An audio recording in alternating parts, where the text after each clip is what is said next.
Electric field lines की बेटा बात करें ना, तो इलेक्ट्रिक फील्ड लाइंस क्या असल में एग्जिस्ट करती हैं, हमें इस चीज़ का मालूम नहीं है, हमें नहीं पता कि एग्जिस्ट करती हैं या फिर नहीं करती, बट हम सिर्फ इसको इमेजिन करते हैं। आपको पता है ना, फिजिक्स के अंदर बहुत सारी चीज़ें ऐसी हैं जिसको हम क्या करते हैं, इमेजिन करते हैं।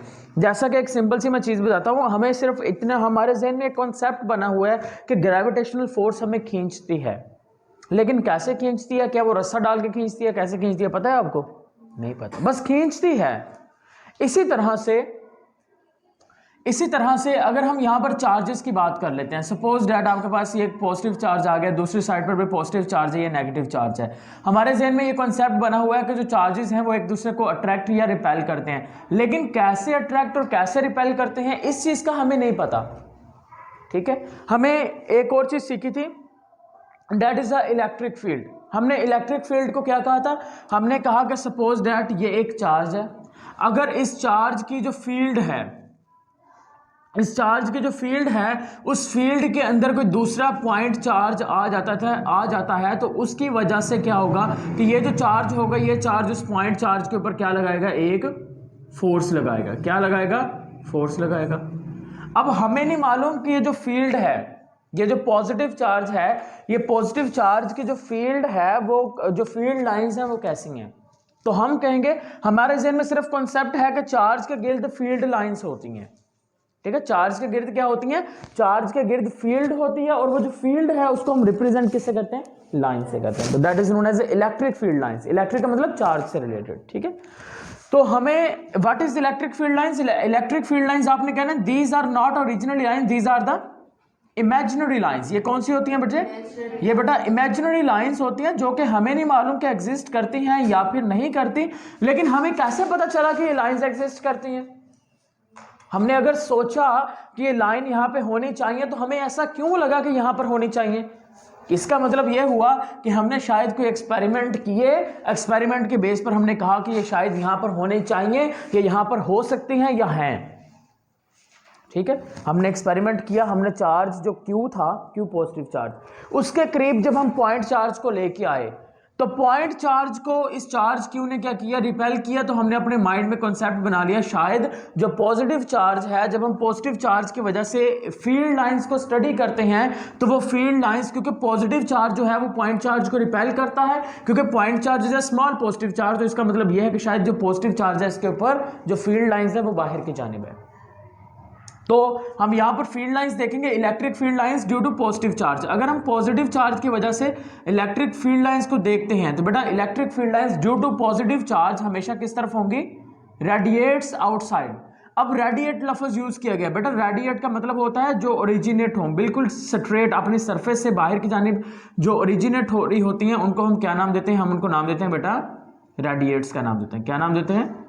रेडिएट्स का नाम देते हैं। तो ये आपने चीज याद रखनी है कि पॉजिटिव चार्ज की वजह से फील्ड लाइंस जो है वो रेडिएट आउटवर्ड होती हैं, बट अगर आप नेगेटिव चार्ज की बात करते हैं, तो नेगेटिव चार्ज की वजह से जो फील्ड्स होती हैं वो किस तरफ रेडिएट होती हैं, वो मूव करती हैं इनवर्ड, अंदर की जानिब होती हैं।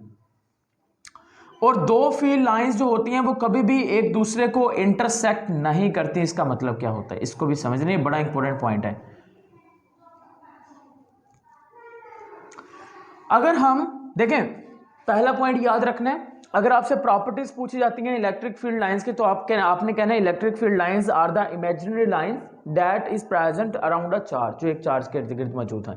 Property number 1, the electric field lines due to the positive charge is always radiate outward, due to negative charge inward. Positive charge की वजह से बाहर की जानिब, नेगेटिव चार्ज की वजह से अंदर की जानिब। और बेटा अगर हम दो चार्जेस को इकट्ठा प्लेस कर देते हैं, यानी कि पॉजिटिव और नेगेटिव चार्ज को इकट्ठा प्लेस कर देते हैं, यानी कि वन पॉजिटिव बिटवीन, हम इलेक्ट्रिक फील्ड लाइंस देखने वाले हैं between positive and negative charge, between positive and negative charge के बीच में अगर हम देखते हैं, तो बेटा दोनों चार्जेस के बीच में जो होंगी वो फिर पॉजिटिव से ओरिजिनेट होंगी और कहां पर खत्म हो जाएंगी, नेगेटिव में खत्म होंगी।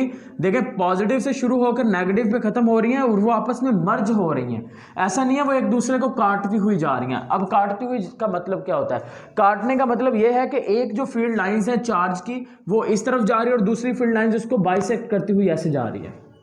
ऐसा नहीं होने वाला, वो एक से ओरिजिनेट होंगे और दूसरे के ऊपर क्या हो जाएंगे, जाके टर्मिनेट हो जाएंगे, जैसा कि यहाँ पर इस पॉजिटिव और नेगेटिव चार्ज के केस के अंदर है। और अगर हम electric field lines between two parallel plate capacitor की बात करते हैं, अगर हम बेटा बात कर लें parallel plate of capacitor, parallel plates of capacitor, आपने कैपेसिटर का कॉन्सेप्ट पढ़ रखा है, इस चैप्टर के एंड पे मौजूद है, ठीक है। कैपेसिटर होता है, कैपेसिटर में दो प्लेट्स इस तरह से मौजूद होती हैं, एक प्लेट के ऊपर पॉजिटिव चार्ज, दूसरी प्लेट के ऊपर नेगेटिव चार्ज जो है वो मौजूद होता है इस तरह से। फिर जो कि हमें पता है कि कैसे आएगा, जब आप इस पैरेलल प्लेट कैपेसिटर को अटैच कर दोगे किसके साथ, सोर्स के साथ या बैटरी के साथ अटैच कर देते हो, तो उसकी वजह से ये सारा जो फिनोमिना है ये प्रोड्यूस हो जाता है इस तरह से। अब अगर आप बेटा ये पैरेलल प्लेट जो है कैपेसिटर के, इनके दरमियान फील्ड लाइंस देखती हैं, तो जो फील्ड लाइंस होंगी वो क्या होती हैं, यूनिफॉर्म होती हैं। क्या होती हैं, यूनिफॉर्म होती हैं, ठीक होगी बात। तो हमारी पहली प्रॉपर्टी ये आ गई, पॉजिटिव की वजह से बाहर की जानिब, नेगेटिव की जगह से अंदर की जानिब, पॉजिटिव से शुरू होंगी, नेगेटिव पे खत्म होंगी, कभी भी इंटरसेक्ट नहीं करेंगी, उसको क्रॉस नहीं करेंगी। हमने देखा कि दो पैरेलल प्लेट अगर कैपेसिटर में स्टडी करते हैं तो वो उनके दरमियान में क्या होगी, यूनिफॉर्म होगी, उनके दरमियान में क्या होती है, यूनिफॉर्म होती है। नेक्स्ट, अगर हम दो पॉजिटिव चार्जेस को इकट्ठा प्लेस करते हैं, टू पॉजिटिव चार्जेस, अगर हम दो पॉजिटिव चार्जेस को इकट्ठा प्लेस करते हैं, एक पॉजिटिव चार्ज ये वाला, दूसरा पॉजिटिव चार्ज ये वाला। अब इस पॉजिटिव चार्ज की वजह से इस तरह से बाहर को बेटा निकल रही हैं, इसकी वजह से इधर को निकल रही हैं, ये देखें इस तरह से, इस तरह से, इस तरह से, ये ऐसे कुछ। अब अगर आप यहां पे गौर से देखें, यहां पर आपको पता चल रहा है कि जब दो पॉजिटिव चार्ज को हम करीब लाते हैं तो उनके दरमियान में एक न्यूट्रल जोन भी बनता है। दो पॉजिटिव चार्ज को करीब लाते हो तो उनकी जो फील्ड लाइंस हैं वो एक दूसरे को इंटरसेक्ट नहीं कर रही हैं, क्रॉस नहीं कर रही हैं। क्रॉस करने का मतलब ये होता कि बेटा जैसे ही हम इसको करीब लाते ये वाली फील्ड इधर को गुजर जाती है, इधर को गुजर जाती है, लेकिन वो ऐसा गुजर नहीं रही, वो देखो गुजर नहीं रही, वो एक दूसरे को क्रॉस नहीं कर रही। एक फील्ड लाइन ऊपर को जा रही है तो दूसरी उसको रिपेल करती हुई इधर को जा रही है, वो कभी भी क्रॉस नहीं कर रही। तो यही तो रूल हमने ऊपर पढ़ा कि वो क्रॉस नहीं करेंगी, और जब वो क्रॉस नहीं करेंगे तो बीच में दो चार्जेस, दो पॉजिटिव चार्जेस के बीच में ये जो एरिया होगा, इस एरिया को क्या नाम दे देंगे, हम कहेंगे this one is known as a neutral zone. Neutral zone का नाम दे देंगे, यहाँ पर कोई भी फील्ड वगैरह मौजूद नहीं होती। क्लियर हो गया पॉइंट। तो ये चीज़ भी आपको यहाँ पे याद रखना है, these are the rule of the electric field lines. यहाँ से बस यही करना है और कुछ भी करने वाला नहीं है। क्लियर है, ओके। नेक्स्ट टॉपिक है बेटा हमारा, घुमाओ आगे। टॉपिक नेम क्या है हमारे पास है, application of electrostatistic. Application of electrostatistic, जिसमें पहली एप्लीकेशन हम देखने वाले हैं फोटोकॉपियर मशीन या फिर जीरोग्राफी के बारे में बात करेंगे। अच्छा बेटा, जीरोग्राफी जो है ये आपकी बुक में क्यों दिया गया, यहां पर बहुत सारी चीजें ऐसी हैं जो कि हमारे डेली लाइफ में इस्तेमाल होती हैं। जैसा कि बेटा अगर मैं बात कर लेता हूं, वो आपने एक गॉसेस लॉ की एप्लीकेशन पढ़ोगे। एप्लीकेशन में लिखा गया electric field due to the hollow sphere, ये चार्ज जो है वो बाहर वाली साइड पर डिस्ट्रीब्यूटेड है। उसकी डेली लाइफ में आपको एप्लीकेशन देंगे ओवन वगैरह का, ठीक है, कॉन्सेप्ट बताएंगे। इसी तरह से जीरोग्राफी जो है ये असल में आप लोग कभी प्रिंट वगैरह करवाने जाओ वहाँ पे, ठीक है, तो वहाँ पर वो मशीन में क्या क्या चीज़ें आपको देखने को मिलती हैं।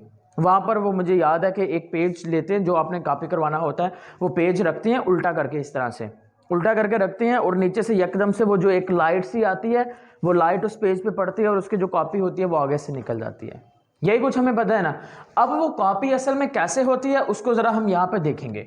बेटा अगर हम जीरोग्राफी की बात करते हैं तो जीरोग्राफी जो लफ्ज़ है ये दो लफ्ज़ों से निकला है, दो आप लफ्ज़ है उनसे निकला हुआ है। एक है जीरोस और दूसरा है ग्राफ्स, जीरोस एंड ग्राफ। अब इसका मतलब क्या होता है बेटा, इसका मतलब होता है ड्राई प्रिंटिंग या ड्राइंग का आप कह लें। अच्छा, हमने अभी तक जो पढ़ा हुआ है वो आपने यही पढ़ा है कि जो इंक होती है वो लिक्विड फॉर्म के अंदर होती है, लेकिन ये जो जीरोग्राफी मशीन है या फोटोकॉपियर मशीन है, इसके अंदर जो इंक इस्तेमाल करेंगे वो कौन सी इंक यूज करते हैं, ड्राई इंक यूज करते हैं, ठीक है। अब इसका वर्किंग प्रिंसिपल देख लेते हैं। बेटा इसका जो वर्किंग प्रिंसिपल है वो इलेक्ट्रोस्टैटिस्टिक का प्रिंसिपल है। हमने इलेक्ट्रोस्टैटिस्टिक के बेसिक प्रिंसिपल पढ़े थे, उनमें से पहला एक प्रिंसिपल ये था कि जो पॉजिटिव चार्ज होता है, पॉजिटिव चार्ज हमेशा जो नेगेटिव चार्ज है उसको अपनी तरफ क्या करता है, अट्रैक्ट करता है। That is a working principle of the xerography machine.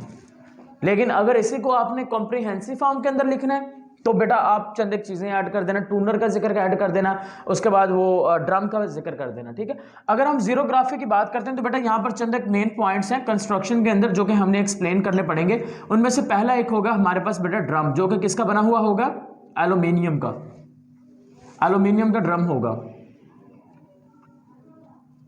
उसके बाद दूसरी चीज हम यहां पे जिक्र करेंगे, डेट इज अ टोनर, जिसके ऊपर बेटा नेगेटिव चार्ज होगा। It is a negative charge drawing, negative charge drawing होगी, नेगेटिव चार्ज ड्राइंग को नाम देंगे टोनर का। उसके बाद हम जिक्र करेंगे कोरोना वायर का। उसके बाद हम जिक्र करेंगे लैंप एंड लेंसेज का। बेटा इसको कोरोना वायरस हुआ था, कोरोना वायरस यहां से आया है। अच्छा, लैंप एंड लेंसेज का। उसके बाद हम बेटा यहाँ पर बेल्ट का जिक्र कर लेते हैं, या फिर हीटिंग प्रेस की बात कर लेते हैं, हीटिंग रोलर्स की बात कर लें। तो ये सारे के सारे जो हैं ये यहीं पे हैं, इसी के अंदर इंक्लूड होते हैं। वैसे तो बहुत सारी चीज़ें होती हैं, लेकिन ये वो जर्नल चीज़ें हैं जो आपने फोटोकॉपियर मशीन देखी है ना, ये उसके अंदर मौजूद होती हैं। तो पहले हम जरा देख लेते हैं। बेटा एक ड्रम होता है इस तरह से, ये ड्रम किस चीज़ से मिलकर बना होता है, एल्यूमिनियम से। किस चीज से, एल्यूमिनियम से। और ये जो ड्रम होता है, इस ड्रम के ऊपर कोटिंग की जाती है, एक और मेटल की कोटिंग होगी, that is known as a selenium. Aluminium और एल्यूमिनियम के ऊपर किस चीज की कोटिंग होती है, सिलीनियम की बच्चे कोटिंग की जाती है। अब ये जो सिलीनियम होता है, it is a photoconductor. Selenium जो है वो फोटो कंडक्टर होता है। अब फोटो कंडक्टर का मतलब क्या है, फोटो कंडक्टर का मतलब ये होता है कि अगर लाइट पड़ेगी, लाइट के पड़ने की वजह से उसके ऊपर इलेक्ट्रॉन्स आ जाएंगे और वो किस में चेंज हो जाएगा, कंडक्टर में चेंज हो जाएगा। समझ आ गई बात, यानी कि जैसे ही लाइट पड़ेगी, लाइट के पड़ने की वजह से वहां पर क्या आ जाएंगे बेटा, इलेक्ट्रॉन्स आ जाएंगे, और जैसे ही चार्जेस आ जाएंगे तो चार्जेस की वजह से वो किस में चेंज हो जाएगा, फोटो कंडक्टर में चेंज हो जाएगा। क्लियर हुई बात, दोबारा से देख लो, इसके चंद एक पार्ट्स हैं। पहला पार्ट आपने देखा ड्रम, टोनर, कोरोना वायर। अब कोरोना वायर क्या होता है, कोरोना वायर जो है बेटा उसका असल में हम काम देख लेते हैं क्या काम होता है। कोरोना वायर जो होता है बेटा, इसके ऊपर होता है पॉजिटिव चार्ज, इसके ऊपर बहुत ज्यादा क्या होता है, पॉजिटिव चार्ज होता है। ये कोरोना वायर कहां पे अटैच होती है, ये जो ड्रम है ना, इस ड्रम के साथ ही कोरोना वायर अटैच होती है। ड्रम के साथ इधर वाली साइड पर ना बेटा इस तरह से ये कोरोना वायर जो है वो इस तरह से अटैच होती है। और ये जो कोरोना वायर होती है ये असल में क्या देती है, जो पॉजिटिव चार्ज इस वायर के ऊपर है वो ये किसको देगी बेटा, ड्रम को देगी। किसको देगी, ये ड्रम को देती है। इस तरह से ये कोरोना वायर,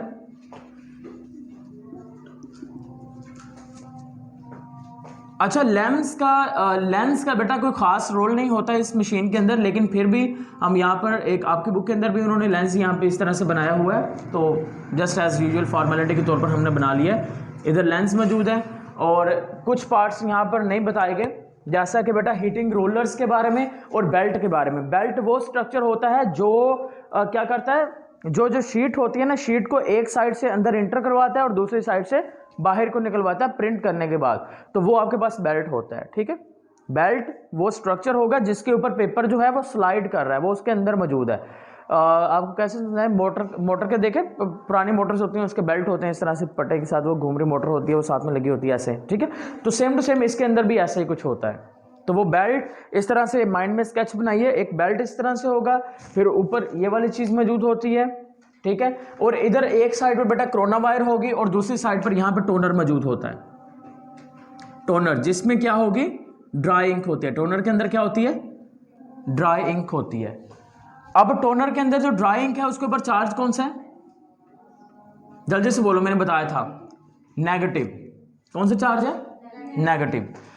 अब यहां पे होगा क्या बेटा, पूरे का पूरा जो ड्रम है उसके ऊपर चार्ज कौन सा है, कोरोना वायरस के वायर के ऊपर चार्ज कौन सा था, पॉजिटिव। तो ड्रम के ऊपर चार्ज कौन सा है, पॉजिटिव। कोरोना वायर की वजह से पूरे के पूरे ड्रम के ऊपर चार्ज कौन सा होगा, पॉजिटिव चार्ज हो जाएगा। ये वायर इसको चार्ज प्रोवाइड कर देगी।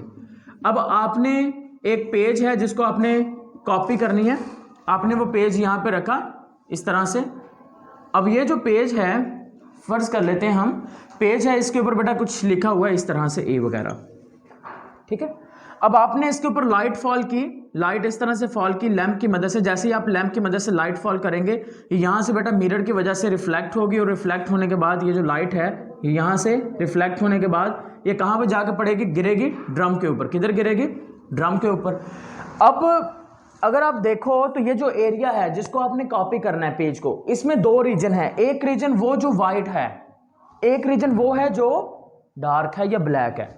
अब जहां पर मैंने ए लिखा है, ये कौन सा एरिया है, डार्क वाला, ब्लैक वाला, और दूसरा कौन सा है, व्हाइट वाला। अब जो ब्लैक वाला होगा ना, ये लाइट को रिफ्लेक्ट नहीं करेगा। जो डार्क वाला है वो रिफ्लेक्ट नहीं करेगा, जो लाइट वाला है वो रिफ्लेक्ट करेगा। अब मैंने लैंप ऑन किया, लैंप के ऑन करने की वजह से लाइट इसके ऊपर पेज पे पड़ी, पेज के व्हाइट वाले हिस्से ने लाइट को रिफ्लेक्ट किया, वो लाइट मिरर से रिफ्लेक्ट होने के बाद कहां पे जाके पड़ी, ड्रम के ऊपर। अब ड्रम के ऊपर चार्ज पहले था पॉजिटिव, लेकिन अब देखना क्या होगा, अब ड्रम के ऊपर चार्ज पहले पॉजिटिव था, लेकिन अब चार्ज नेगेटिव हो जाएगा।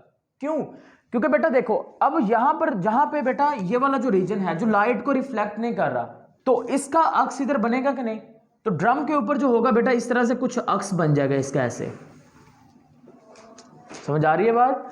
मैंने बोला एक पेज है, पेज में दो रीजन है, एक ब्लैक वाला एक व्हाइट वाला। जो व्हाइट वाला है वो लाइट को रिफ्लेक्ट कर रहा है, लाइट रिफ्लेक्ट होके यहां पे ड्रम के ऊपर आके गिर रही है। लेकिन जो ब्लैक वाला है वो रिफ्लेक्ट नहीं कर रहा, तो इस ब्लैक वाले का जो इमेज होगा वो यहां पे बन जाएगा। अच्छा जी, अब ड्रम का वो हिस्सा जहां पे लाइट गिर रही है, वहां पर मैंने बोला कि ड्रम के ऊपर कोटिंग किस चीज की है, सेलेनियम क्या है, फोटो कंडक्टर। तो जैसे ही लाइट गिरेगी, लाइट के गिरते ही जो सेलेनियम होगा, सेलेनियम में जो नेगेटिव चार्जेस होंगे वो आना शुरू हो जाएंगे। पूरे के ड्रम के ऊपर कौन सा चार्ज आ जाएगा, नेगेटिव चार्ज आ जाएगा, उस हिस्से को छोड़ के जहां पर अभी भी लाइट फॉल नहीं हो रही। क्योंकि अगर लाइट फॉल होती तो उस हिस्से पे भी नेगेटिव चार्ज आता, लेकिन उस हिस्से पे लाइट फॉल नहीं हो रहा, इसी वजह से वहां पर कौन सा चार्ज है, अभी भी कौन सा चार्ज है, पॉजिटिव चार्ज है। बाकी पूरे जहां पर लाइट पड़ेगी वहां पर चार्ज कौन सा आता जाएगा, नेगेटिव चार्ज आता जाएगा। तो ये आपने चीज याद रखनी है कि इस तरह से चार्जेस चेंज हो गए। अब चार्जेस रिवर्स हो गए। इंक में कौन सा चार्ज था, वहां पे इंक पे कौन सा चार्ज है, नेगेटिव। अब जो ड्राई इंक है उसमें नेगेटिव चार्ज है।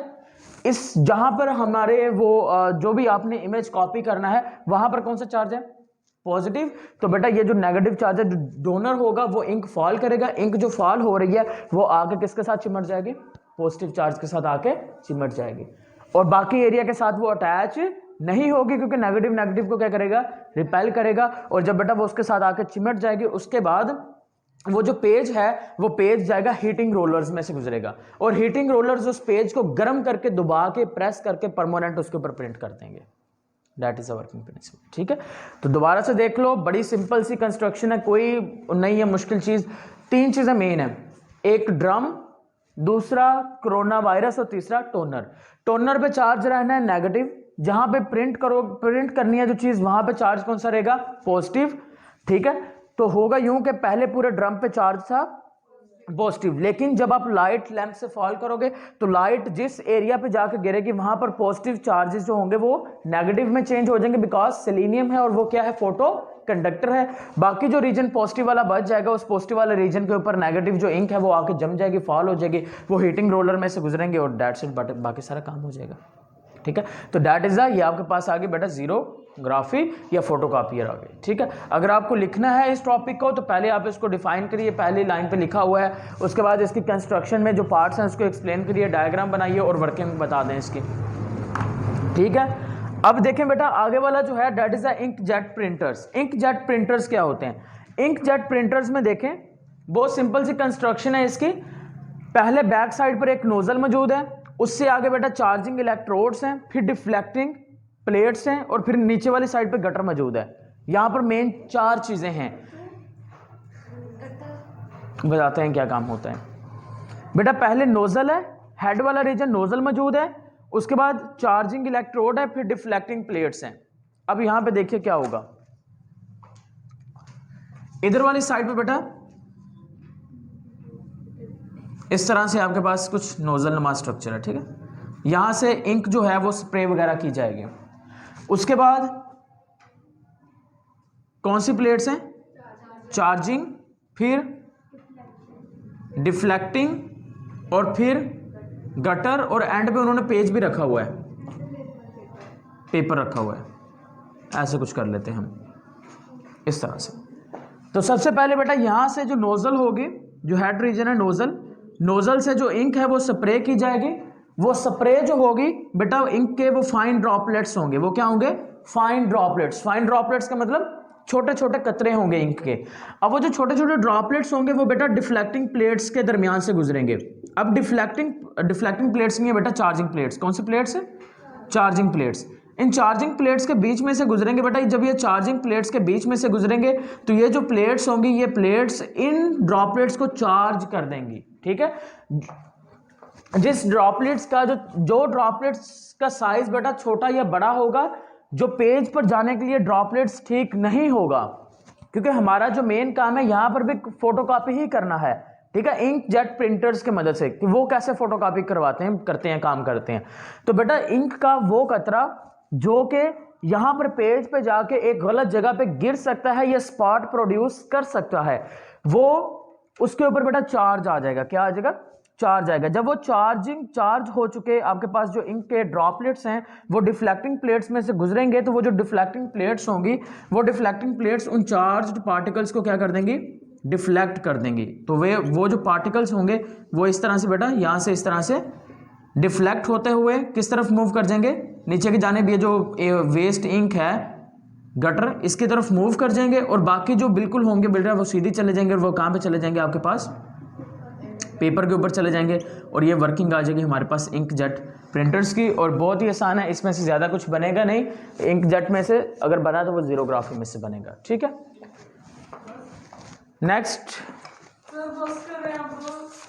हैंड रेस करो ज़रा जल्दी से।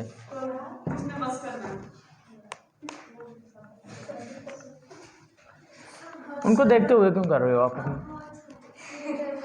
ओए अपना तुम कंफर्म कर लो कि जमाई ले रही हो कि क्या कर रही हो। हाँ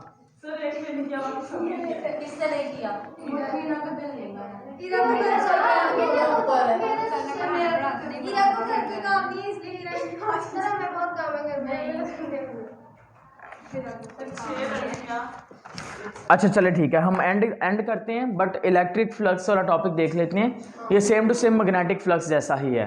हमारे 2 मिनट लगेंगे, ज़्यादा टाइम नहीं लगने वाला इलेक्ट्रिक। हाँ जी, इसलिए तो बोल रहे हैं ना, बस रिवाइज कर रहे हैं ना, तो हम रिवाइज ही कर रहे हैं। हम कौन सा कुछ कर रहे हैं? इलेक्ट्रिक फ्लक्स की हम बात करने वाले हैं बेटा।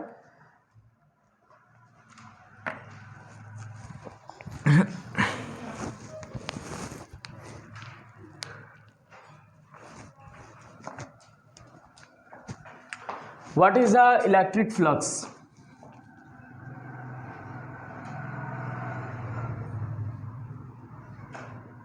इलेक्ट्रिक फ्लक्स क्या चीज़ है? हाँ जी बताइए। जब इलेक्ट्रिक फील्ड लाइन पास होती है उसी को फ्लक्स कहते हैं। जब किसी एरिया से, क्लोज सरफेस से, ठीक है, जब कोई इलेक्ट्रिक फील्ड लाइंस जो हैं वो पास होंगी, वो क्या कहलाएगा? फ्लक्स कहलाएगा। लेकिन यहाँ पर चंद एक शराइत हैं। शर्त नंबर 1 कि बेटा जो इलेक्ट्रिक फील्ड लाइंस हैं जो कि एरिया से पास हो रही हैं, वो एरिया के प्लेन के परपेंडिकुलर होनी चाहिए। अब एरिया का प्लेन और एरिया वेक्टर देख लो।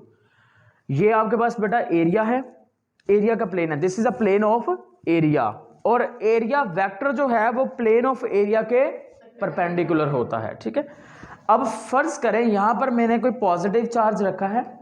पॉजिटिव चार्ज से फील्ड लाइंस बाहर की जानिब निकल रही हैं। अब ये जो फील्ड लाइंस बाहर की जानिब निकल रही हैं, ये फील्ड लाइंस निकल तो रही हैं, बट इधर गौर से आप देखें तो बेटा फील्ड लाइंस और प्लेन ऑफ एरिया के बीच में एंगल कितने का है? 90 का। This is a plane of area, this is a electric field lines. Angle कितने का है? 90 का। लेकिन अगर बेटा हम यहां पर बात करें कि इस एरिया वेक्टर और इलेक्ट्रिक फील्ड लाइंस के बीच में एंगल कितने का? वो कितने का? 0 का। ठीक है ना। तो यहां पर अगर मैथमेटिकली एक्सप्रेशन आपको लिखना है तो वो आपके पास बेटा आ जाएगा फाई इज इक्वल टू ई ए ई, और ये स्केलर प्रोडक्ट होता है इलेक्ट्रिक फील्ड इंटेंसिटी का और एरिया वेक्टर ए का। अब ये आ जाएगा बेटा ई ए कॉज ऑफ थीटा। अब जो थीटा है, theta is the angle between the electric field intensity and area vector. ये इलेक्ट्रिक फील्ड लाइंस और एरिया वेक्टर के बीच का एंगल है, प्लेन ऑफ के बीच का एंगल नहीं है। एमसीक्यूज में जब वो एमसीक्यूज पूछेंगे कि कहां पर इलेक्ट्रिक फील्ड लाइंस या इलेक्ट्रिक फ्लक्स मैक्सिमम है, कहां पर मिनिमम है, कहां पर वो चेंज हो रहा है, तो आपको हमेशा एंगल्स में खास तौर पर ख्याल रखना चाहिए कि भाई एंगल जब वो आपको बता रहे हैं वो प्लेन ऑफ की बात कर रहे हैं या फिर वेक्टर की बात कर रहे हैं। तो अगर मैं आपसे पूछता हूं कि मुझे बताइए इलेक्ट्रिक फ्लक्स मैक्सिमम कब है, आपने कहना है इलेक्ट्रिक फ्लक्स मैक्सिमम उस वक्त है जब इलेक्ट्रिक फील्ड लाइंस और plane of electric field lines of and plane of area के बीच में एंगल कितने का, 90 का, लेकिन एरिया वेक्टर और इसके बीच में एंगल कितने का, 0 का। तो बेटा जब 0 पुट करते हैं, आप देखें इस फार्मूला के मुताबिक जो एंगल है वो एंगल किसके बीच में है, एरिया वेक्टर ए और इलेक्ट्रिक फील्ड लाइंस के बीच में, और वो कितना है, 0 का।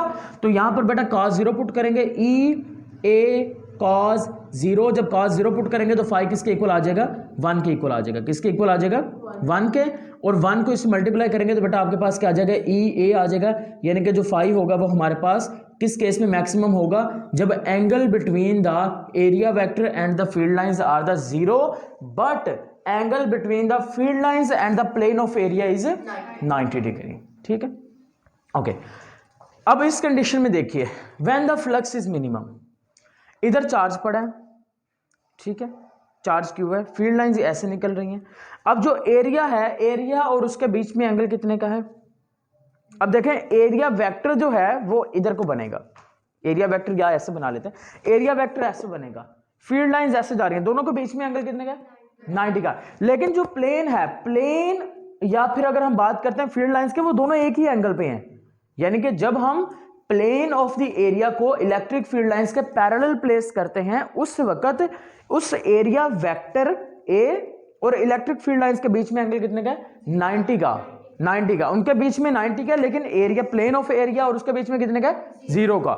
तो उस केस में आप क्या कहेंगे, आप कहेंगे सिंपली हम यहां पर फाई लेंगे, फाई ई ए, और ये आपके पास आ जाएगा cos थीटा, और यहां पर आ जाएगा ई ए cos कितना है, 90, and cos 90 is equal to 0। तो ये आपके पास बेटा क्या आ जाएगा, मिनिमम आ जाएगा इलेक्ट्रिक फ्लक्स। इस टॉपिक से हमने करना क्या है, इस टॉपिक से आपसे ये पूछा जा सकता है कि जो इलेक्ट्रिक फ्लक्स है वो किस चीज पे डिपेंड करता है, किस चीज पे डिपेंड करता है। तो आपने कहना है इलेक्ट्रिक फ्लक्स किस पे डिपेंड करता है, सिंपल है, वेरी सिंपल है, उसके ओरिएंटेशन पे डिपेंड करेगा, उसकी ज्योमेट्री पे डिपेंड करेगा, यानी कि उसकी शेप क्या है, आपने उसको रखा कैसे है।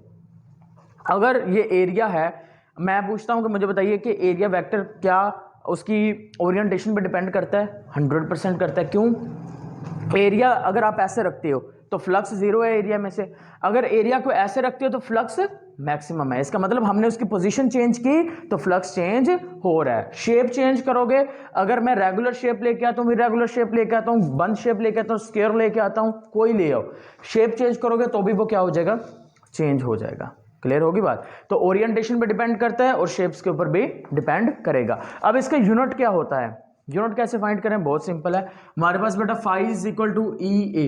अभी आज ही हमने पढ़ा है ई का यूनिट क्या होता है, जल्दी से, ई का यूनिट होता है एफ ओवर क्यू। एफ का यूनिट क्या होता है, न्यूटन, क्यू का कॉलम इनवर्स, तो ऊपर चला जाएगा बेटा E is equal to newton coulomb inverse 1। या फिर अगर बेटा फोर्स का आपने जो यूनिट है यहां से निकाल लो, एफ इज इक्वल टू के Q1 Q2 over are square, यहां से निकाल लें, ठीक है। तो कहीं से भी आप फाइंड आउट कर सकते हो इसके यूनिट्स को।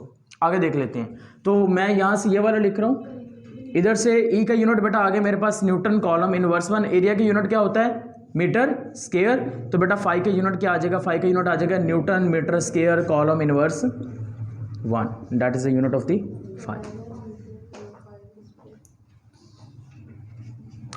ओके, तीसरा बेटा आपकी बुक के अंदर उन्होंने एक एरिया का जिक्र किया है। उन्होंने कहा कि एक एरिया है जो ना के इलेक्ट्रिक फील्ड लाइंस के साथ परपेंडिकुलर है, ना पैरेलल है।